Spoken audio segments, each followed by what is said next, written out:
Welcome to episode 85 of the Toadstool Boardroom for the week of April 10th, 2024. My name is Logan Plant, and I'm joined this week just by Chris Shriver. Hi, Chris. Hello. How you doing this week? I'm all right. How you doing? I'm doing good because I'm currently winning the Toadstool Boardroom poll over on Twitter at ToadstoolVR. I think the poll will have ended by the time you're listening to this episode. But if you missed last week's show, it was a really fun one. We did a Nintendo franchise draft where Chris, Justin, and I each drafted 6 Nintendo franchises. So go check that episode out if you haven't yet. But right now, Team Logan is winning the poll with 47.6% of the votes. Wow. Team Justin really close behind at 42.9%, and Team Chris is in third place with 9.5%. Chris, what do you have to say for yourself? What is that, one person? No, it's a couple people. There's 42 votes in the poll right now. Oh, so wow. it's That's a good number. Okay. I think that means 3 people have voted for you. Thank you to my diehard fans out there. I love you. Yeah. I assume that's the only reason you would have picked that, because you just adore me so much.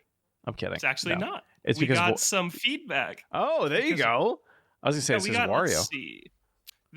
Someone actually did say that I have to vote for Chris solely because of Wario, so I do think that you got one vote just because of Wario. But we got an email, toadstoolboardroom@gmail.com, and this one came from Tim, who said, hey, Boardroom, really cool show last week. I enjoyed the tension and varying strategies for the draft picks. The infuriatingly diplomatic soul I am found that each of your lists won for different categories of my taste in gaming. Logan's won for my current Nintendo pick, Justin's won for the retro era pick, and Chris won for the friend whose house I would want to crash at any given time and era pick. Ultimately, though, I think Chris secretly has the best list. While it would pain me to never play a Mario or Zelda again, so much of my gaming life has been built and maintained around Nintendo's top-notch local multiplayer. A life without Smash, WarioWare, and Mario Kart alone very well could have made me stop altogether after the GameCube. To add to that, it's titles like these I'm getting the most traction when introducing games to my kids and running gaming events at the school I work for. Chris's list simply brings people together, and I think that was your whole draft strategy, Chris. Yeah, it really was. I mean, the first 2 picks that I had were Smash and Mario Kart. And I mean, I'm like a diehard WarioWare fan, and just Wario in general. So like I naturally had to pick that. And then everything else was just like the randoms that were left that I really I just play regularly. Even now, if I have like 10 or 15 minutes to kill, like I'm booting up Donkey Kong Country and I'm playing a couple levels. Like that's just what I tend to do at this point. Donkey Kong Country 1 or 2 or 3? What are you playing? I bounce around. Lately, I'm like halfway through 1 right now on the Super NT. But yeah, if I have like a few extra minutes before like my morning meeting, I'll like try to like get through a level real quick and then dive into work. I have never finished any of the original 3 Donkey Kong Country games. Wow. It's one of my biggest like missing spots in Nintendo because I just don't like them very much. I mean, if you don't, I tried them all. Yeah. Especially if you don't like 2. 2 is like widely renowned as the one to enjoy. Yeah. I'm partial to 1 because I think for nostalgic reasons, like I remember playing 1 way more as a kid. It was like one of the first games I ever beat, like next to Super Mario World, never played. I was really upset at our family yard sale when we sold it, or my brothers sold it so they could get like Halo and whatever they were playing at the time. But that's a good one to get though. At least you didn't buy some junk. Yeah. No, they games for Mario Tennis Ultra Smash. No, they always had a really good taste in games when we were growing up. Tim actually talked about Donkey Kong in his email and said, that's all before talking about Donkey Kong, which includes a long and flattering speech I will spare you of, but will say it ends with the questioning the injustice of DK Country 2 not making the Boardroom's top Nintendo game list. People were really upset about that. They were. Yeah. Yeah.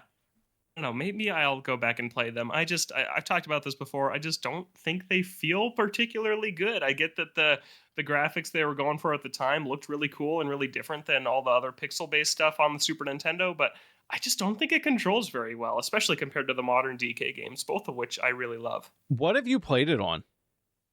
I played it on Switch Online and Super Nintendo Classic, and I have the original Donkey Kong Country on my Super Nintendo, so I've tried it there. I've tried this game everywhere. Okay, I didn't know if you've played it on like a CRT with a Super Nintendo. Like that is one of those few games that, like, because of the art style, like because of the like input lag, like that is one that I will vouch for. That it is definitely.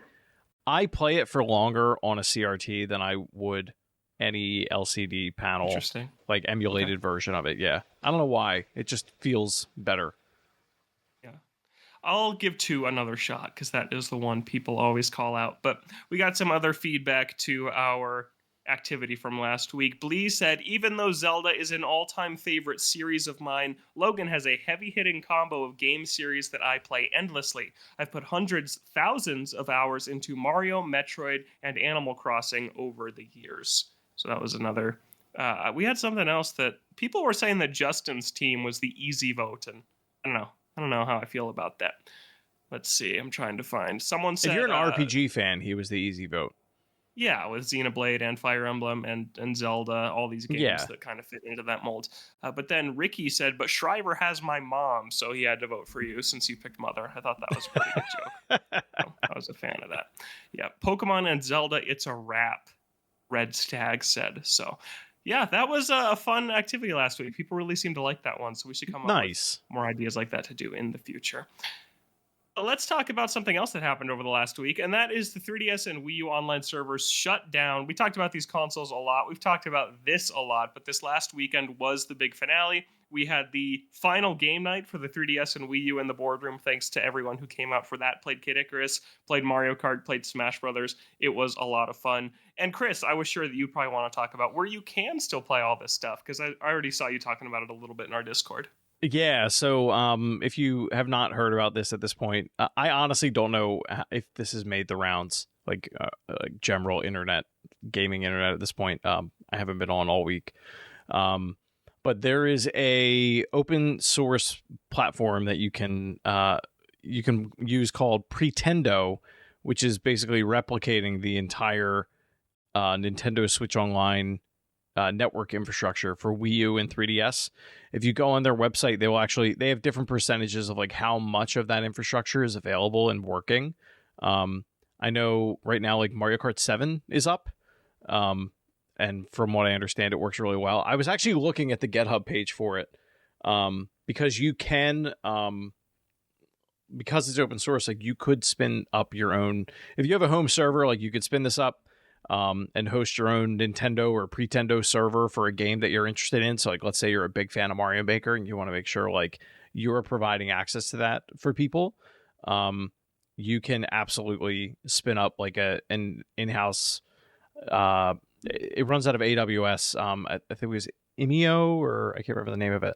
But it's like a virtual network platform that you can host internally, and then you have to and this is the thing that I don't really get yet is you publish it publicly on Cloudflare, which you pay for. So like it's basically like DNS web hosting service. So if somebody goes to like shrives93.com or whatever and puts that as like their DNS server in their 3DS or their Wii U, like it will, if I was running a server, it would connect you to that. And then you could just like use my server to play Mario Kart 7 or any of these other titles. Previously, you had to have a jailbroken Wii U and 3DS to do this. Apparently now you don't have to. I haven't looked into how that works yet. But someone is hosting these and I don't know who. I was looking at some of the readmes on here, and it looked like part of the reason that I think Nintendo probably took this down is if you're at all into network security. The Nintendo network used TLS 1.1, which is going out of style. It's basically been like hacked at this point, so everybody knows how to like decrypt. If you're into that, you can decrypt that encryption algorithm, and people can do bad things. So like this open source community is working. I think they're working to put it on TLS 1.2, which is like the new standard. So if you're in at all into like self web hosting, IT development, anything like that, their directions are pretty cookie cutter for sure. And if you're somebody who's just like, man, I just want to play games, you can do that too. Just follow that project. I think it's pretendo.com. And they list all the different games and how far along they've come at this point. So I'm sure at some point in the future, if we want to do it again, we could do that. So like Kid Icarus Uprising, that was one where it said you could do light versus dark, but you can't use friends yet. So it's stuff like that where like, yeah, like certain components of it just won't work because they're still developing it. Because they're basically reverse engineering how all that stuff worked. So, and then your friends list. That was the other thing. So like Miiverse, friends list, like all those services, they're back online. Because for a long time they weren't running on the Nintendo network. So this is revitalizing that. So you can use that again if you want. And if your friends list has to be brand new on this network, because it's basically like you're given a new token to communicate with everybody else. They don't have that level of information for Nintendo's network infrastructure, because that's like user authentication and stuff like that. Nice. Yeah. That was a lot. I'm sorry. That's all right. Yeah, it actually Pretendo did start making some of the headline rounds like earlier this week. So it's cool. something I think that it's gaining a little bit of traction. Yeah, but pretty neat that hopefully there's some ways to still play those games. Chris, I'm guessing you didn't see that somebody is still on the Wii U servers right now, like the active Nintendo's Wii U. What are they doing? So they're sitting in the Splatoon lobby, and they're the last one left. And so I actually had this experience too. I decided that I was going to play Splatoon 1 until the servers kicked me out. I said that I was going to play until 4 p.m. Pacific on Monday when they turned off the lights forever. But it did this thing where as long as you were still connected to the server, it just didn't kick you out. You could just keep playing. It just wasn't allowing new people to join. And so I played until 5:30, 5:45 p.m., 6 p.m. We're 2 hours past the deadline now, and I'm still playing against like 7 other people that are still in these lobbies, but I'm scrolling Twitter at the same time, and people are like, yeah, I can't get in. I can't get in. Like, it's over. It's dead. It says this online service is no longer available. But if you're already in the gate, when they shut the gate, it was like a Disneyland. You could leave, but you can't. No re-entry. Is kind of how it felt. And I eventually was just like, okay, if I back out of the lobby, is it going to kick me out? No, I could keep connecting. And then for me, it was when the maps changed that I got kicked out, because in Splatoon, when the maps change and the lobby updates, you have to back out. But some people manage to stay connected even through that. And there's this one Twitter thread right now of somebody who is surviving every map change, and they're just posting images of them sitting in these empty lobbies. And it's only their name, and it's the maps in the bottom left corner, and they're documenting surviving on the Wii U Splatoon servers, and it's just not ending. So it makes sense, like, what they probably did was kill public access, but, like, the servers are still on. So it makes sense that if your session was still there, you would eventually hit like a timeout. And then like that's probably what happened to you, is like your session was it timed out and then you were let go. I wonder what would cause that.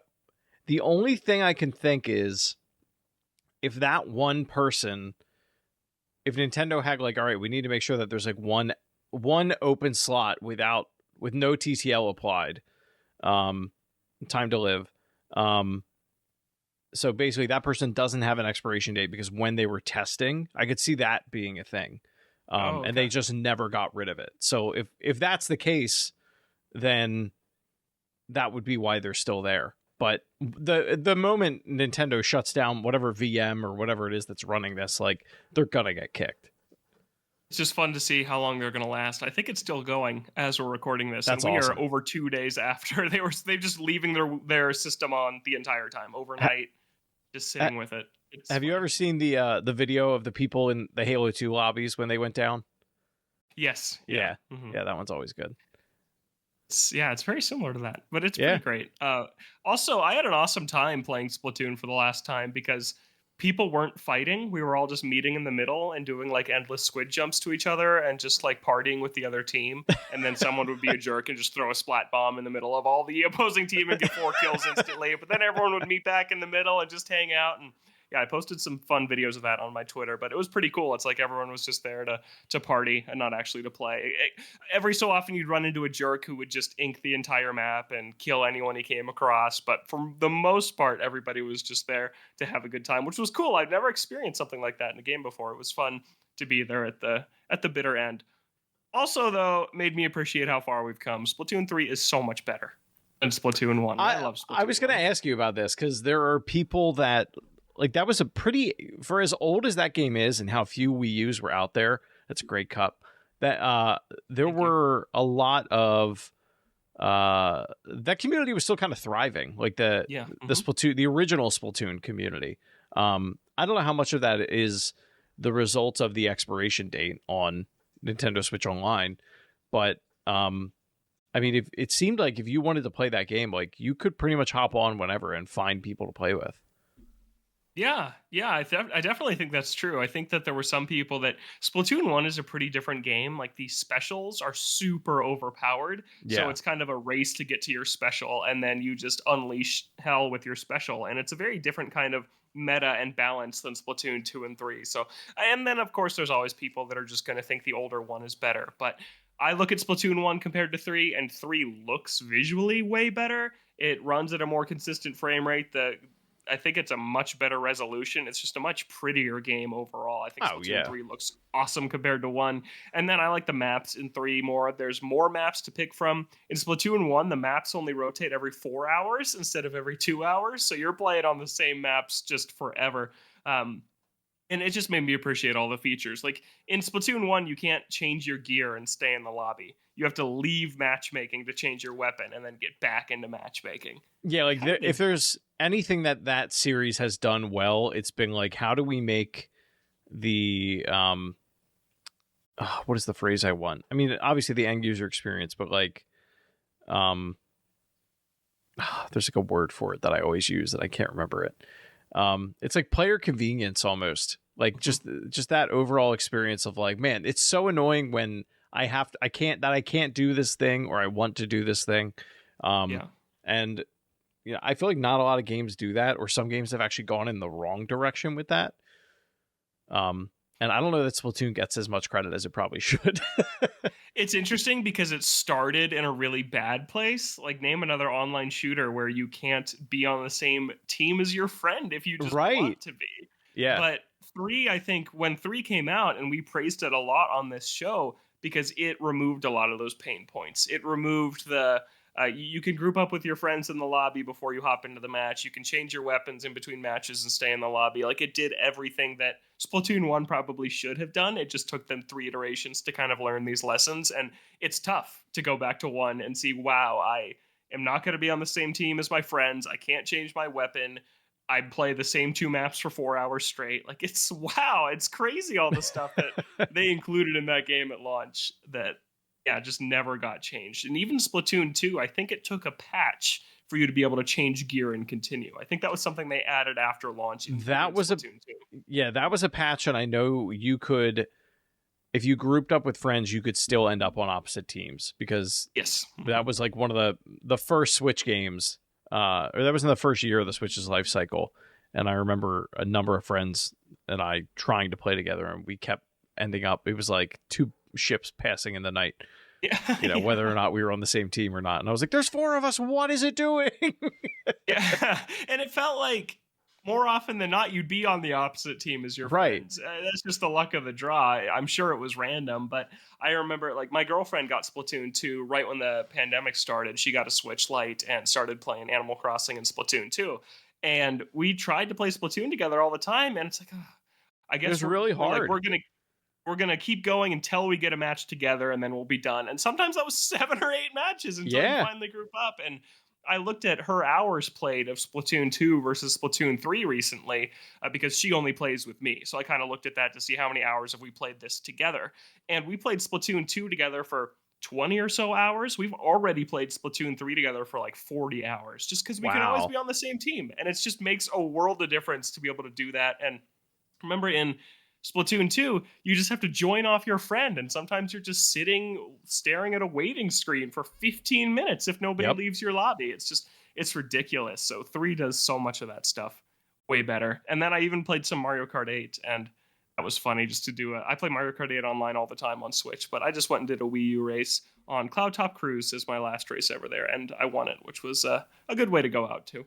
Oh, there you go. One thing I'm interested in seeing, so Mario Kart Wii had this really weird thing after, like towards the tail end of the Wii life cycle, where people would host. I mean, I'm sure they still make them, but people would host like modded version of tracks, and Yeah. then you would like be playing Mario Kart Wii and then just somehow end up in a modded version of some like random tracks like Green Hill Zone from Sonic the Hedgehog, and it was like I picked Rainbow Road, like why am I here?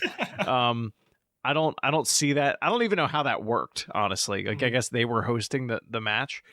I'm interested to see if somebody like makes usually what they'll do is like bundle a game together, like a modded version of it, and then if they put that on Pretendo, like, oh, and it has online support, like that would be really cool. Okay. I actually saw a clip on Twitter of one of the last Splatoon 1 lobbies before it all shut down, and it said that they joined some lobby, I guess, that was hosting that match, and it hacked them all into single-player campaign levels. So you had 8 squids running around some of the single-player levels in Splatoon 1. Oh, wow. It was just a random chance these people dropped into on the last day. That's which cool. Looked pretty fun. Yeah. So awesome stuff. Wii U and 3DS, it's gone now. It's all right. We have it a lot better now. Even though I'm nostalgic for those two machines, I'm nostalgic for them, but like when I use them, I'm like, man, I just love the Switch so much more. Yeah, when it takes like 3 minutes for your Wii U to boot up and load into the game, where Switch it is less than 10 seconds if you want to get into the game from sleep mode. Yeah, it's pretty great now. But speaking of the Switch, we're going to debut a new segment here this week. So it's a really slow news week, and I kind of anticipate we're going to experience a lot of really slow news weeks in the coming weeks and months in between releases, and we don't know what's coming after Paper Mario at all. So it could be a slower year for Nintendo as we gear up, hopefully, for next gen in 2025. So I was thinking we could kind of start our long form retrospective on the Switch era as a whole. And each week, what we're going to do is we're going to rotate who is going to bring topics to the table. But each week, one of us, me, Justin, or Chris, is going to bring something Nintendo got right this generation and something Nintendo got wrong this generation. And we're just going to kind of go around and discuss the topics that somebody brings to the table. And I think it can be fun to get all three of our takes on kind of the temperature check on Nintendo over the last 7 or so years, because a lot happened. And I think it's going to be fun to remind ourselves of some of the things that happened kind of near the start of the generation that we may have forgotten. So, Chris, you're going to kick us off first. And what's something that you think Nintendo got wrong in the Switch generation? I think one of my least favorite things about the Switch, and I've talked about it on the show, but I have no problem like rehashing this, is not having the sensor bar as an like even an optional attachment if you're in docked mode on the Switch for the Joy-Con. So Switch is kind of known for being like the port console, right? Like there were a lot of games from the Wii generation that made it over, the Wii U generation that made it over, and Mario Galaxy, Skyward Sword, like being among them. And I have a really, really hard time using the IR sensor on the Joy-Con. I think it's terrible, quite honestly, like that IR camera. You constantly have to refocus it back to center. It like drifts to, or I drift, I guess. I'm a human being. Like I don't sit in the same place, at any given time the whole time. And having to constantly. All right, so it's using the sensor it's using the IR sensor for motion controls? It uses the IR camera. So like if you're as the pointer, so if you're what playing. What does the Pro Controller use? It uses gyro. That's all it uses. Okay, so the Joy-Con doesn't use gyro. Well, the Joy-Con uses. I guess it depends on the game. Interesting. It depends on what. That it was the same motion control tech in the Joy-Con as in the Pro Controller. You might be right. But still, you don't like it as much. Either way, I don't like it as much. Yeah. Yeah. Because either way, like even with the Pro Controller, right? Like if you're for Mario Galaxy, because it's the easiest example of the one that drove me the most insane. Like when you're tilting the controller around and that's your pointer on the screen. Yeah. On the Wii, it's so seamless. Like you're pointing at the screen, you're grabbing star bits, you're shooting at things, and and it just works like flawlessly every time. I think it's really great for light gun games as well that were able to get ported to the Wii U or the Wii, and we didn't see those on the Switch. We saw some attempts at it, and I think those may have used the IR camera. Don't quote me on it. It probably depends on the game. I'm trying to do some research on it right now. It seems like most games just use the gyro and the accelerometer like the Pro Controller does. So like Nintendo Switch Sports or Mario Galaxy or Skyward Sword. Yeah, so like I'm imagining House of the Dead 2, very beloved light gun game that has been ported a few times. It was ported to the Wii. Link's crossbow training, like those types of games. Classic. You can't do that well on the Switch because of the hardware. And there are tons of third-party options for USB-powered IR sensors, like just available on Amazon for the Wii.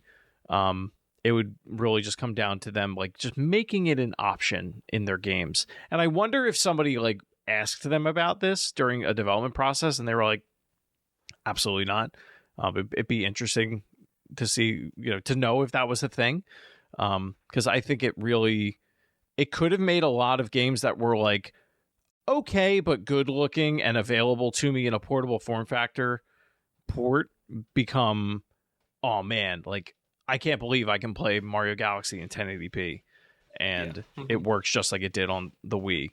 And you can do that for so many different games across the Wii's library. It really drove me nuts, the entire generation. That's interesting because I felt like in some cases I thought the motion controls were better on Switch.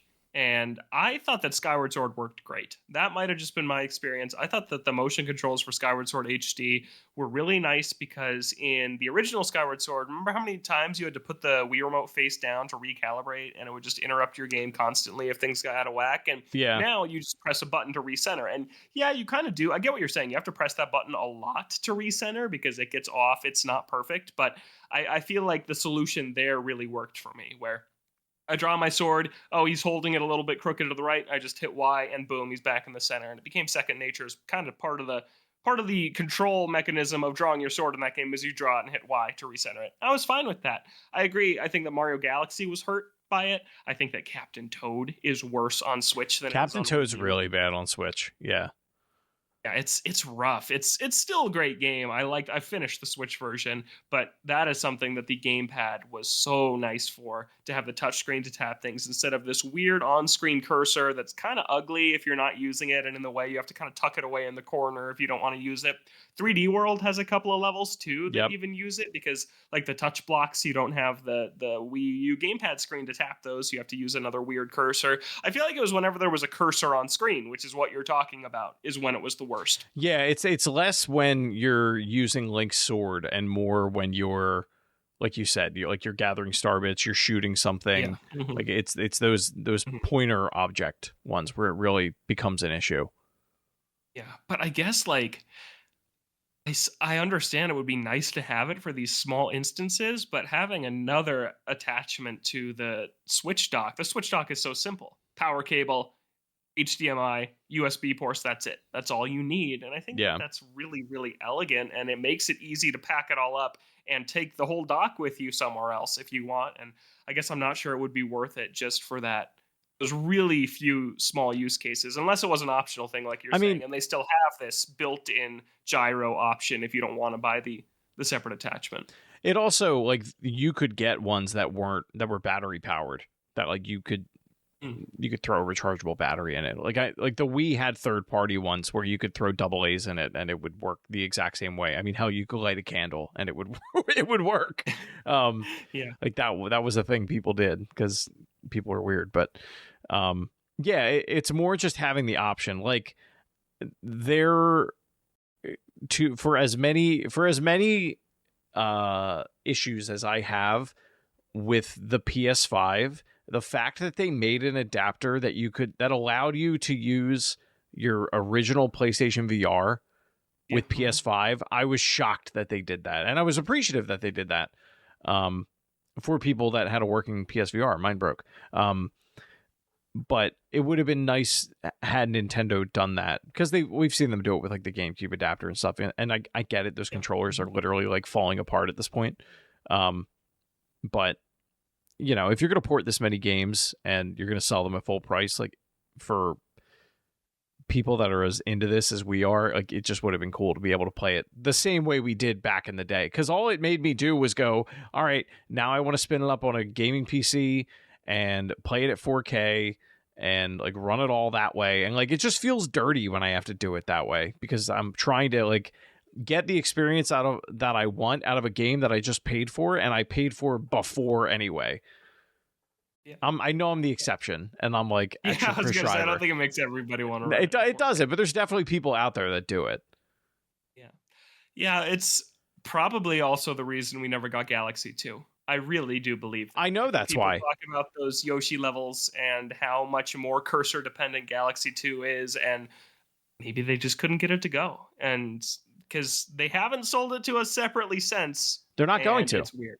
Yeah, they're not going to, because, and I think you see it in like the second level or something like that, where you're on Yoshi's back and you're going up like the flowers to get up to the star at the top of the level, and like it requires precision, it requires good timing. Like you could not do that with a Joy-Con. You absolutely would have to do that with like an IR with pointer. A right stick. Couldn't you just point the right stick? I have. You want Yoshi's tongue to go? So I've tried it. They would have to change the game to auto snap to wherever it is that it needs to go. You can, through Dolphin, map a right stick as a pointer and then like have it work that way. It definitely takes some getting used to. Okay.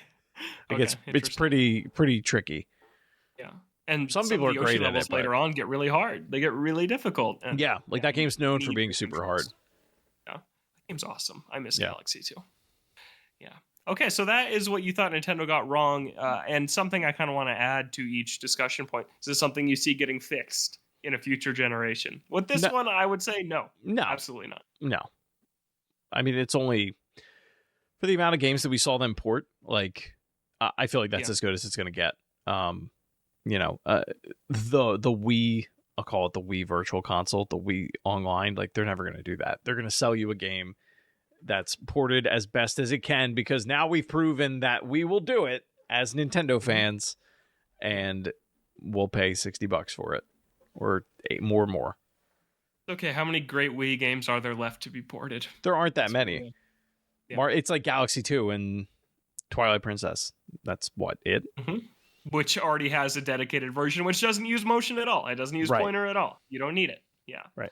And Donkey Kong Country Returns isn't on Switch, but that game doesn't need it either. That game doesn't have motion controls. Yeah, that doesn't need it either. I mean, it does, but you don't need them. Well, the 3DS version doesn't. That they already did make a remake. Yeah.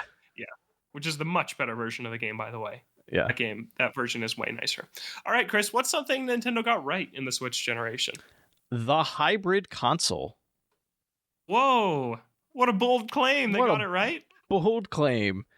I mean, they did it. They finally ripped the Band-Aid off. They said we're getting rid of the two separate entities. I miss Game Boy. I would love if they released a $100 handheld that was super low powered and made games exclusively for that. I just don't think it's realistic at this point. And people that want to play those kinds of games, like, there are niche markets for that, and there are developers that are making games for platforms like that. Playdate is also an option, like, that is out there. So, like, there are people that are doing things similar to it at this point, but the hybrid console, like, really, what's cool about it is how long they were alone in that space, outside of like a handful of I'll say like Windows based handhelds, and a lot of those were like the GPD WinMax. That was one that people used for a really long time. It looked like a 3DS, but it ran Windows, and it was like $800 and just didn't make sense. Like they nailed the price point, and it took a lot of manufacturers a really long time to catch up, or at least surpass what the Switch is doing. Yeah, totally. Yeah. And even some of them don't really dock like Switch does in the same fashion. Some of them are just pure handhelds. Yeah. So no, the Switch is amazing, and I know I should talk about this all the time, but I still am just blown away. Even 7 years later, at that commercial we all made fun of 5 months before the Switch came out, like we're never gonna do that, and we totally did. They totally were right about all the use cases for this thing, and yeah, it's incredible, and just the way they marketed it, they nailed. The name is great. Switch is a fantastic name that it sold it instantly. After the one of the worst named products in video game history came one of the best named products in video game history. It's a brilliant name that I hope they stick with. I don't know if they're going to. They usually don't. We'll see. I don't know. They usually do one more time, like we've talked about. But you're right. They absolutely nailed it. And I am with you that I miss some of the smaller experiences. I think that I look at the 3DS or the DS or the GBA libraries, and it's like, man, I miss games like that a little Yeah. bit. There aren't as many of them anymore. There's still some, like HAL put out a Box Boy game. They put out Part Time UFO. Like there's still little things that feel like 3DS games that exist on Switch, but pretty much everything is $60 now. Like I miss the $40 Kirby game that comes out, like Planet Robobot or things like that. Right. I miss things like that a lot still. Yeah, like you really don't have, and I mean, you have this in. I wonder if you're going to start seeing it more in the next generation, because of the economy of gaming right now, like more A and double A titles, and I wonder how many of those Nintendo is going to decide to push out. Like, I'll say the scope of Mario versus Donkey Kong or Yes. Princess Peach Showtime, but not necessarily the quality. Like I hope we get that, but at a higher quality. Yeah. But then what I'm seeing from some indie developers at this point, which I think is really cool. There's two recent examples I could think of. One is the Grimace's birthday party, the ROM that was released. That McDonald's did. So like that was like a Game Boy Color ROM that they put out for like if you want to use it on any of your old devices, like you can play that on an original Game Boy Color. And there's a game coming out. I think it's called Rugrats Adventures in Gameland. Yes. Yeah, so that's one that they built it as an NES game. So like under the hood, it runs as an NES ROM, and then they're porting that. Like they up-res it to other platforms from there. But like if you had an original Nintendo with like an EverDrive, you could totally rip the ROM off of it and pop that in and play it on an NES. Like that's so crazy to me. So there's a lot of ones that are doing that. There's the Shantae game that they're going back and finishing. That was supposed to be a GBA game, I think. Yeah, the limited run just ended on that this weekend. So they're finally releasing that. So yeah, like I think for people that really are into this and like really want to play those types of games, like you have some options. I just want more. More I of just them. want ones. I want ones that are made by Nintendo, if I'm being real. Oh, yeah. Like I liked Link's Awakening. We've talked about its performance issues to death. Everybody has, but there was no Link Between Worlds or anything like that on Switch. There just wasn't, and I think that it's tougher to make a smaller budget game on an HD console that needs to be able to be blown up on a 60-inch television, because people will complain about how it looks if it doesn't look good. And I'm playing on my 5-inch 3DS screen that is really pixelated, but I love how those games look on that small screen. And that is something that's tough about the hybrid console, is something like Miitopia, which looks perfectly serviceable on the 3DS, gets ported to Switch and everyone's like, wow, this looks really ugly. Or something like Fantasy Life, which has a great 3DS game. It's getting a Switch sequel I think late this year, and it looks bad in HD. Like the 3DS kind of art style is not meant to be played in HD. And I like that these games exist. I personally don't mind how they look, but they don't look as good as they did on 3DS. I think it would. I still really like how they look. Yeah, and I think 3DS did this like magical thing where like it hit just the right resolution for the power of that system. And yeah, totally. Switch has this problem where it has these games that look like unbelievable on a 7-inch or 7-inch screen at 720p, at least on the OLED model. Like some of them look like really, really good. And then you get a game like, and I'm not I'll use Fantasy Life as the example. I don't know what the frame rate it is that it runs at. But like, let's say you get a game that looks like that artistically, and then it runs at 23 frames a second, and it's like, guys, what are we doing here? Like, if it's gonna look that gritty, I'll say, pixelated, at least get us up to a stable frame rate.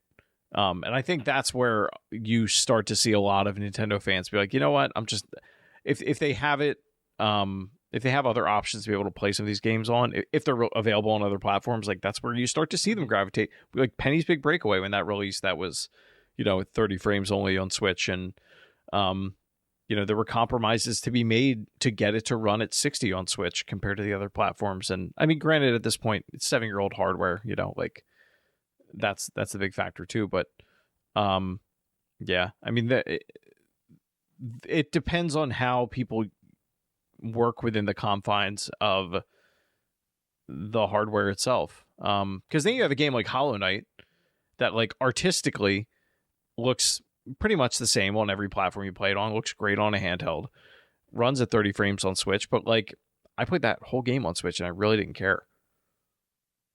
Yeah, sometimes it doesn't matter. Like, I'm playing Prince of Persia on Switch, which was a game built for Switch and then enhanced elsewhere. Great decision by Ubisoft. It looks great on Switch. I love playing that there. It doesn't look as pretty as it does on PlayStation, but it's still an awesome experience. And I'm not necessarily complaining about how a lot of games run or look on Switch, but it's a hybrid console. It's merging their console and handheld businesses was the big pitch of Nintendo Switch. I don't really think that happened. I think that they abandoned the handheld and let you take your console with you. When you pop a Switch out of the dock and have it in handheld mode, it doesn't feel like you're playing a 3DS. It doesn't feel like you're playing a handheld Nintendo console. It feels like you are playing a big screen Zelda game shrunken down on your hybrid console. And then even like you have... Sure, but and then even you have those games that are like, what is it, Save Me, Mr. Tycho, and like Melon Journey. Like these are like, they're in that Game Boy art style, but it still just feels like, oh, they're trying to be like, do a cute thing and make it work on Switch this way, because they're also multi-platform as well. I'm pretty sure Tycho is. It's just not the same. Like, because the form factor is just different. It's a wide screen. It's not 4:3. Like there's a lot of those things, and when you start to put them together, they do add up. Even the size of the console itself, like it is just much larger than a lot of those older handhelds. Almost all of those older handhelds. Yeah, and I know this isn't. I'm sure a healthy amount of this comes from a place of nostalgia, but I still play my 3DS all the time, and I do get a different feeling and vibe when I do that. When I sit on the couch and just start playing, I'm playing Kirby Planet Robobot still, like I talked about last week. Like, it is just a different experience than if I sit down and play Kirby Star Allies in handheld mode or Return to Dreamland Deluxe in handheld mode. It's just, I think that like you said, the size is a big part of it. The OLED is a large screen, and it is in HD, and it is...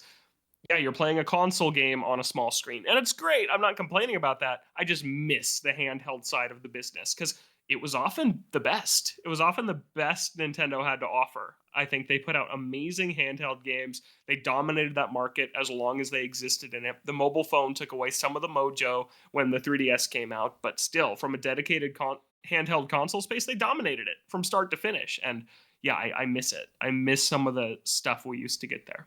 Yeah, there's two things that I really love about not just handhelds, but like older consoles like that in general, is that because it doesn't connect to the internet, you're not like inundated with like Logan's online playing Kid Icarus Uprising. Like it's not telling you every 5 seconds what everyone else is doing. I'm like, sometimes I just don't care. And I know I can turn off those notifications, but sometimes I need those notifications.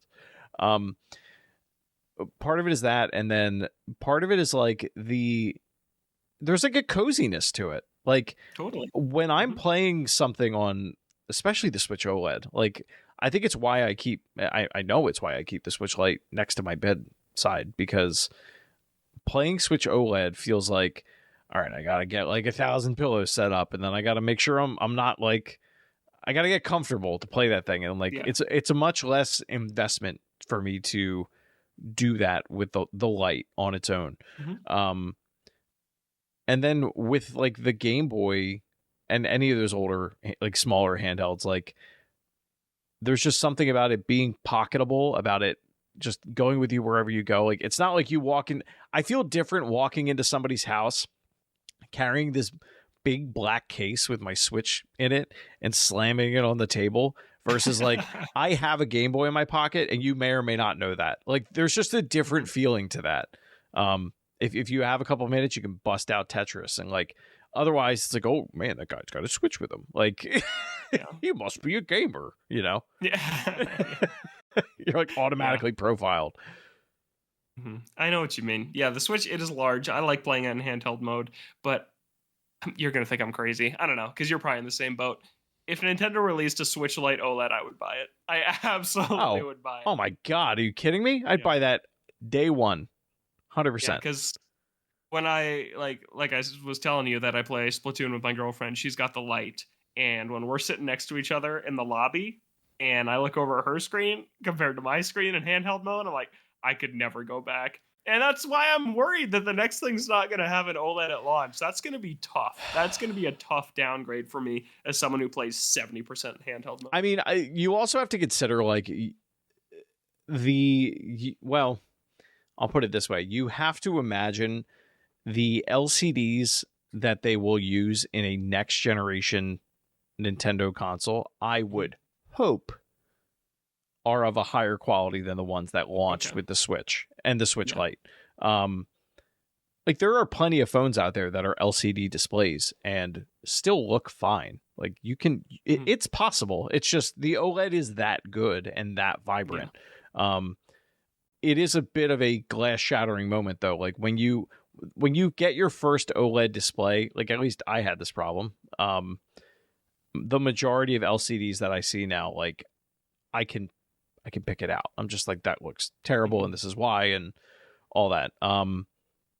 But I've gone and changed, like my primary monitor is an OLED. I have an OLED portable monitor. My Steam Deck is OLED. My phone is OLED. Like, almost every device that I use at this point is that type of display. And I mean, I hate that they're potentially not making that just the standard, but I may not have a choice either. Yeah, we'll see. We still don't know. That could still not be true. We still don't know what they're going to do. Yeah. Why they'll just release it. They probably saw how many people they know because of our Nintendo accounts. They know how many people upgraded from Switch to a Switch OLED. And I'm sure it was a lot of us. Yeah. I think that well over 10 million at least probably upgraded to a Switch OLED. Well, consider how many people. A huge chunk. I wonder how many people that bought a Switch in the first. I want to get into two things real quick. The number of people that bought a Switch in the first year that then upgraded to an OLED because we never got a Pro model, and they were like, "Oh my God, this thing's amazing." And the number of people that bought all three, because like I got a Lite because before COVID, I wanted a Switch that I could bring with me everywhere I went, and we used to play. I've said this before. We used to play Mario Kart in the lunchroom at my job, and I was tired of lugging my giant Switch case around. And I just wanted like a little slip one that I could pop in my bag. And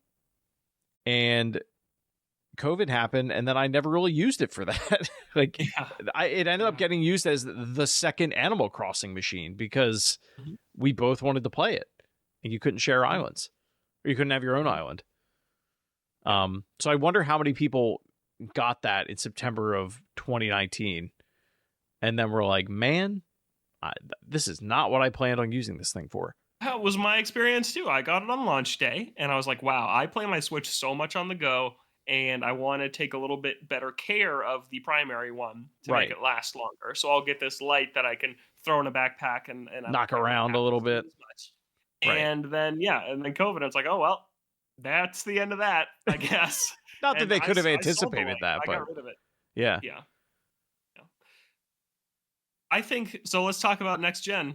Is Nintendo ever going to abandon the hybrid console? Or is this what it's going to be for the rest of the time Nintendo makes consoles? It's a good question. I don't know the answer.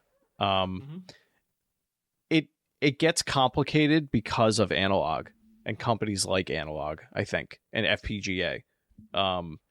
Because I think if those didn't exist, they'd be like, you know, what would be a great way to make money is if we made a Game Boy that played all the Game Boy and Super Nintendo games, and you could buy them for like $1 each through a web store, and it was all just in your pocket. Like, you think Nintendo would ever do that? well, they won't now. There's no reason to, because the I don't people know if that they would. a lot of the people that would want something like that, Yeah. I feel like would already know about the analog pocket and devices like it. But if we were saw them make the NES Classic and SNES Classic, and you got what you got in the box, that was it. They already kind of did that. Yeah, but that's a different. Yeah, I guess you're right. Because a lot of it too comes down to like licensing. Like it gets complicated because of a lot of those companies don't even exist anymore. As far as a modern version of that, though, no. I mean, the only reason they would need to,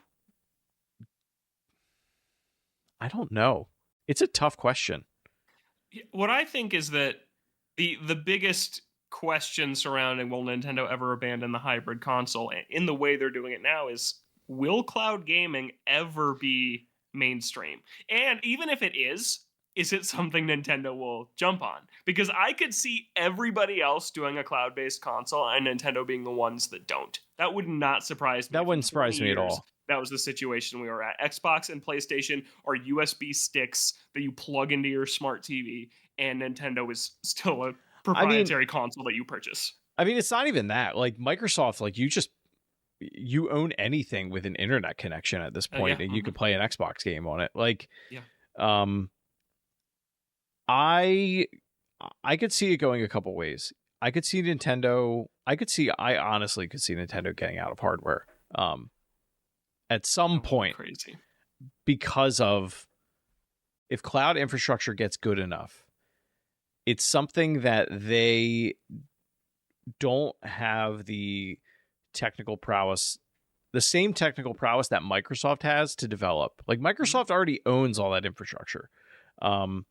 It's the same reason why you see PlayStation not doing that, and the implementations that they have, they bought Gaikai for however many billions of dollars. And then you can play Killzone at like 3 frames a second. Great.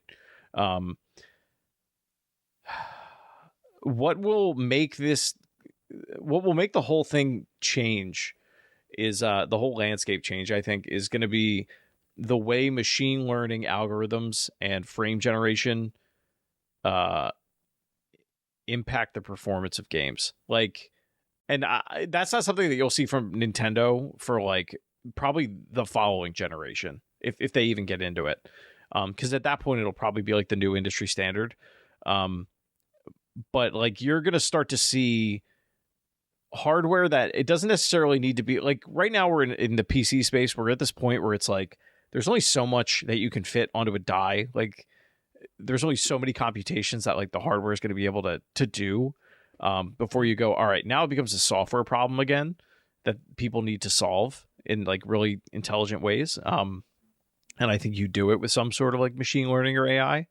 But I'm sorry, I made me super technical, but like once it gets to a point where that becomes so easy to implement and Nintendo's like, all right, cool, now we can just put this in whatever cheap device, whatever the equivalent to a PS5 is today or an Xbox Series X is today, for a tenth of the price, and it has all those features, that's when they might get out of like the hybrid space. I don't know, man. We're talking kind of a ways down. Like this is it until something better comes along. Yeah, like I don't really know what you do. Like I feel like let's go a different direction. You look at like VR, right?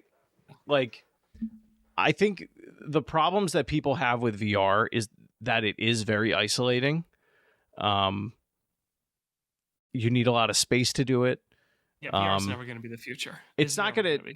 I don't know that it's ever going to take off the way that we expect it to. Like you almost need it to be like what Gabe Newell's researching with like brain interfaces and like neural networks and like jacking in like Sword Art Online and the Matrix. Like I feel like that's where it ends. It has to go. Just because people don't want to get up and move around. Like they want to use video games as an escape.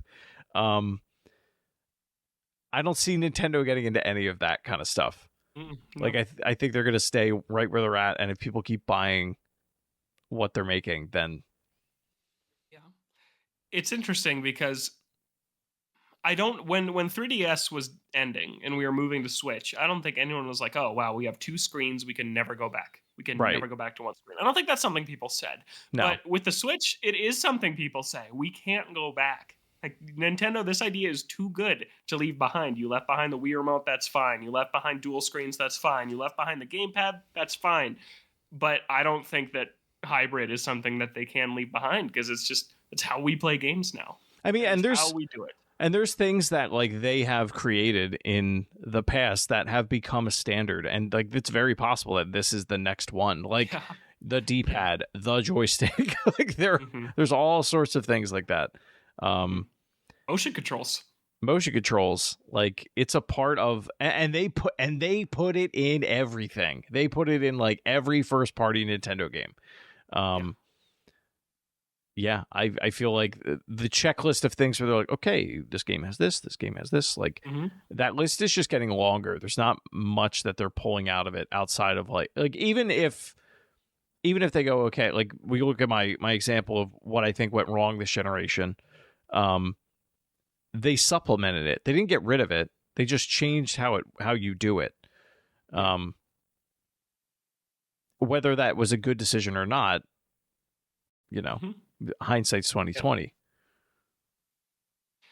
But it's interesting. Something else that just hit me is that the hybrid nature of the Switch is not. It's their first major mechanic that doesn't have to do with gameplay.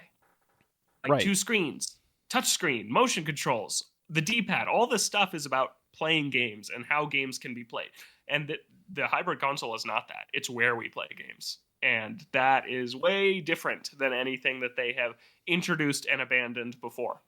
So that's really, I don't know if they can. And I think that their challenge is going to be coming up with that next Nintendo hook that you and I sitting here aren't going to be able to come up with, because people thought they were crazy for a 2-screen device, and it was awesome. The DS was awesome.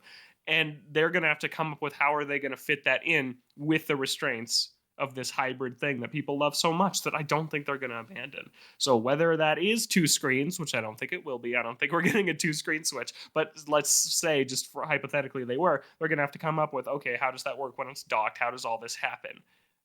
I don't think that's what it's going to be, but I think that's the challenge they face, because Nintendo is not generally one to just iterate.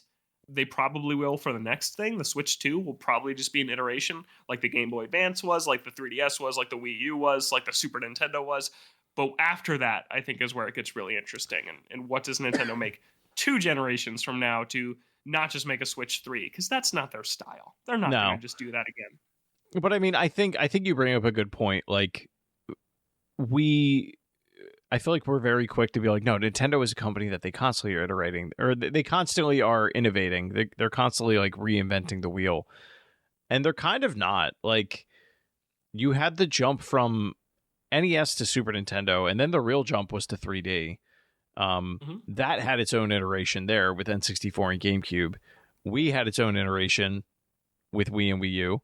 The Game Boys, like the Game Boys made so much sense because it was just like, all right, refine it.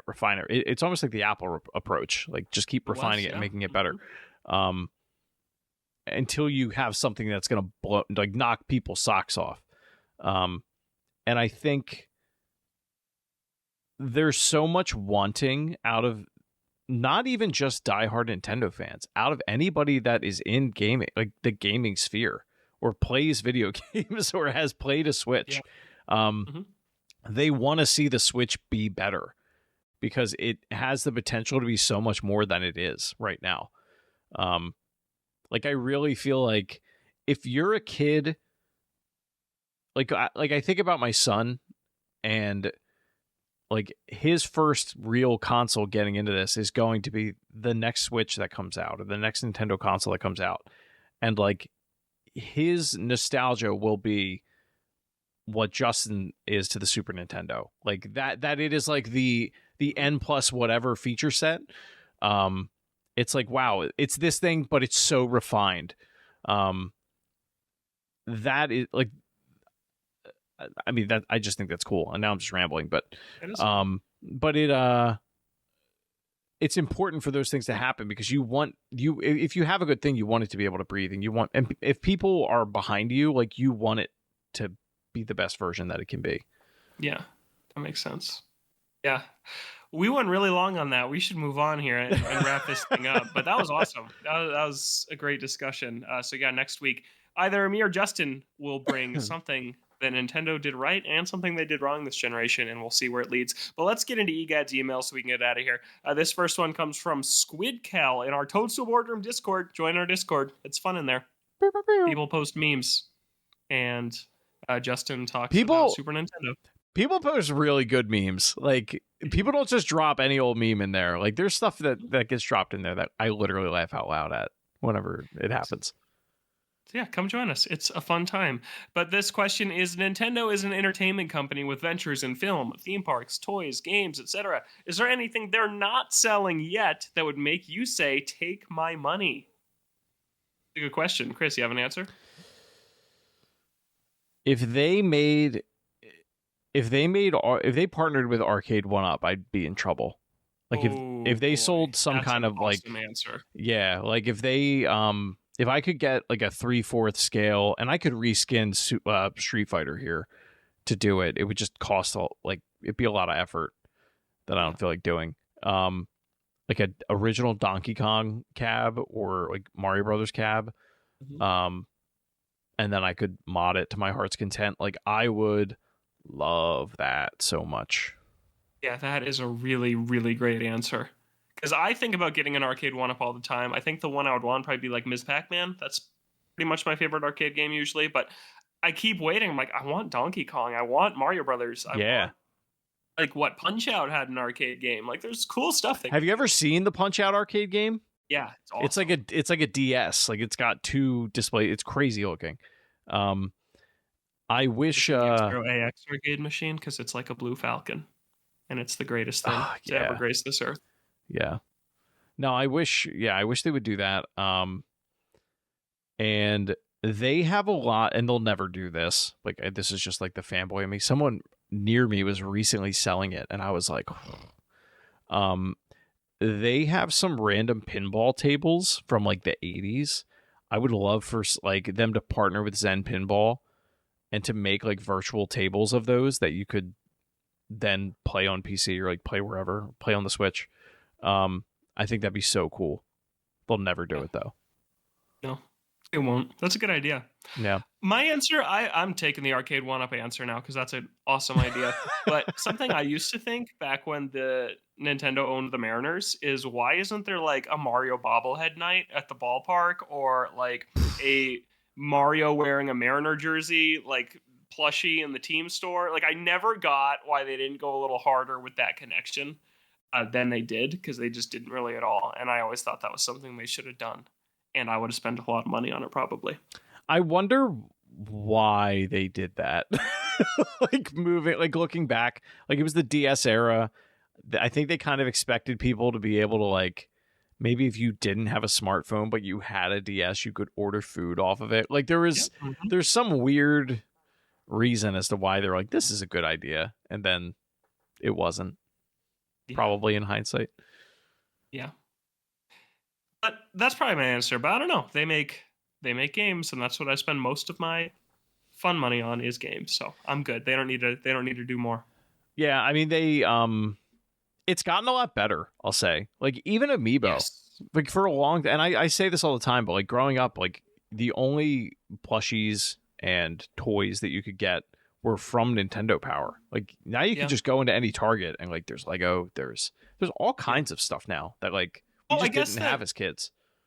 Better Lego sets, more adult Nintendo Lego sets. I won't say better. I'll just say more ones for me, because I want more. I want a Zelda set. Oh, sure. I was gonna say, like, of what, but if it's Zelda, then sure. I want a Zelda set. I want a GameCube set to go with the NES. I want an F-Zero Blue Falcon set. I want a Smash Brothers Final Destination with Master and Crazy handset. There's so many. Hire me. I could come up with all your ideas. I have so many good ones. Yeah. New Donk City. That would be sweet. New Donk City as a Lego set? Oh my god, that'd be... Yeah. Be great. Yeah. But more Legos, I think, would be super fun. But I don't have the space or the money or the time, so maybe not. That's the biggest, that's the biggest problem with Lego. It's just, where do you put it? Yeah. Yep. And we got one more question from Tim, who says, is the world ready for Wii U 2? No, next question. I got some stuff to say about this. I feel like ever since the announcement of the eShop closer, the Wii U and 3DS were trending on Twitter constantly. With that, it seems that many people have grown a more clear understanding of what the console was trying to do. Even outside Nintendo fans, the idea is budding. I've seen videos gain traction where Steam Deck users have added dual screen functionality. I'm not saying it would be Wii U with more power, but something that would naturally allow for dual screen gaming to be viable or possible may have warmer reception than it did now than it did in 2012. After all, DS is next in line for NSO, and it would be a compelling launch window addition to the service. I have two thoughts. One, I have three thoughts.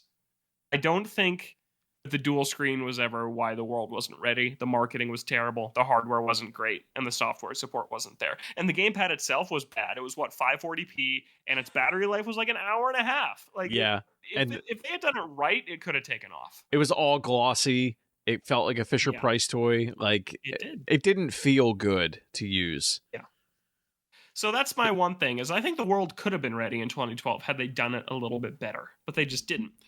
Two, I think that talking about what's trending on Twitter or that Steam Deck users are using it, that is such a small segment of the people Nintendo is selling to. It is so tiny. It is so small. And yeah, people who listen to this, people who read IGN, like, it is all the smallest tippity top % of the people who are passionate about this stuff.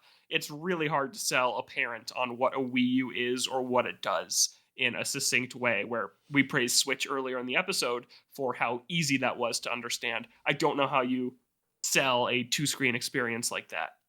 I don't know how you do it. Yeah.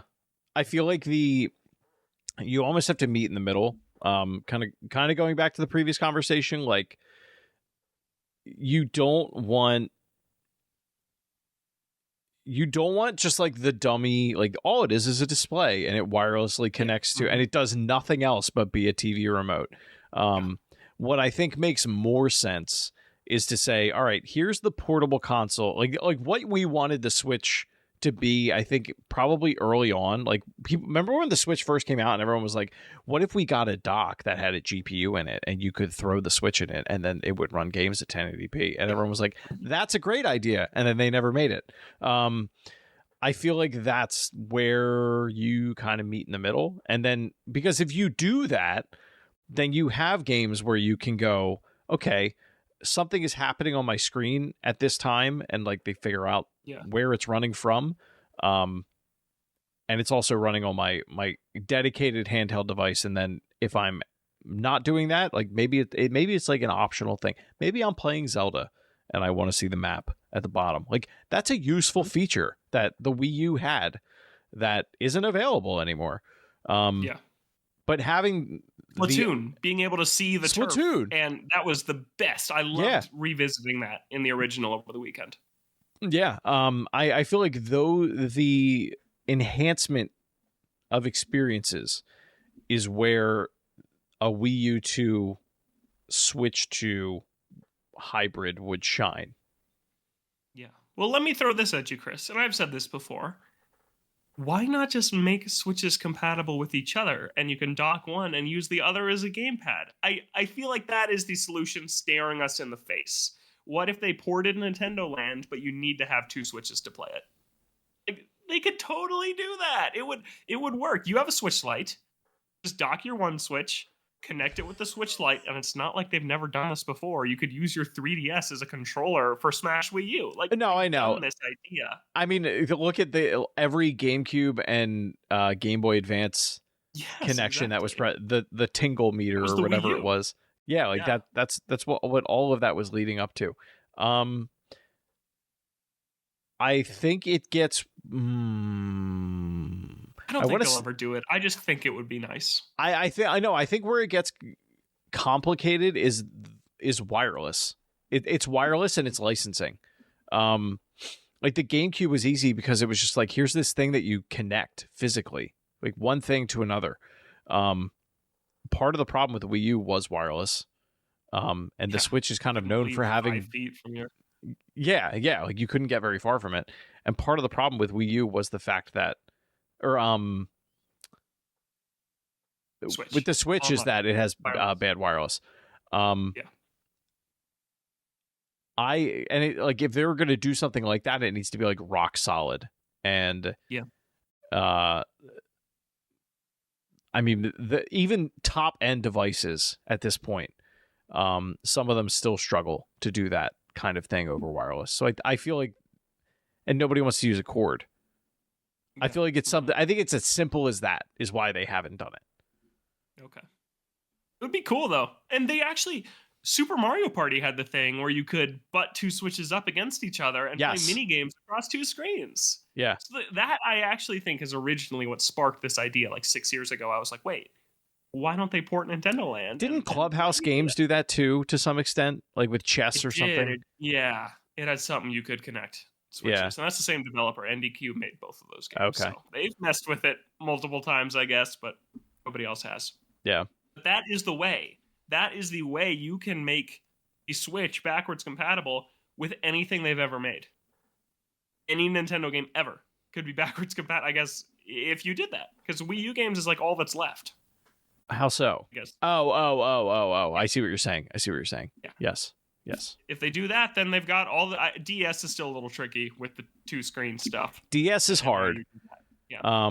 Even Virtual Console on Wii U was weird. It was for the DS. Like you could do it, but it always felt wrong. Yeah, I actually was just playing Canvas Curse on Wii U, and I did the mode where you like hold the gamepad sideways, and then it just turns it into. It actually works pretty well. It's kind of cool. You just can't use any buttons if you do it that way. It has to be the touchscreen only games. But yeah, so I don't think it's time for a Wii U 2. As much as I would love it, because I always liked it. I always liked how the gamepad worked. Like you said, Chris, the map was an awesome thing, and there were some games that did cool stuff with it. But I don't think that it's funny watching Steam Deck users do it for the first time, and they're like, "This is really neat!" Like as if they've never seen it before, and it's like, yeah, like there were dozens of us that thought the same thing 10 years ago. There were dozens of us. Yeah, absolutely. All right, we got to go. That's another episode of the Toadstool Boardroom in the books. We're a weekly Nintendo show here on Thursdays at noon Pacific, 3 p.m. Eastern on Apple Podcasts, Spotify, wherever you like to listen to your show. And there is a video version up on YouTube. Search for Toadstool Boardroom and you'll find us there. Chris, where can people find you online? Shrives93. You can find me at Logan J. Plant. Find the show at Toadstool BR. Go say hi to Justin. He'll be back next week. He's at KOREIS. Thanks so much for listening. Have a great week. We'll catch you next time right here in the Toadstool Boardroom. Bye.